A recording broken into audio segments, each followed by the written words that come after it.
আব্বু, কি হয়েছে রে মা? কি হয়েছে বলবি তো? আমাদের ড্রাইভারের জন্য আজ আমাকে অপমানিত হতে হয়েছে। কি বলছিস? সেলিম তো খুব ভালো ছেলে, ও এমন কোনো কাজ করবে না যাতে তুই অপমানিত হোস। আমি বলছি তা তোমার বিশ্বাস হচ্ছে না? শোনো আব্বু, তুমি কালই ওই ড্রাইভারকে বার করে দেবে। শোন মা, বেশি মাথা গরম করিসনি। ও, এবার আমি বুঝতে পেরেছি। তুই চুপচাপ শুয়ে পড়। আর শোন, এইভাবে চলাফেরা করলে বাড়ি বাইরে যাওয়া বন্ধ করে দেবো।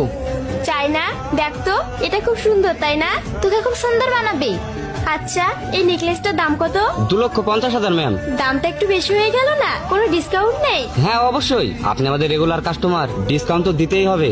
আচ্ছা ঠিক আছে, এই নেকলেসটা, এই কানেরটা আর এই আংটিটা প্যাক করে দিন। ওকে দিচ্ছি ম্যাম। Driver, yes ma'am.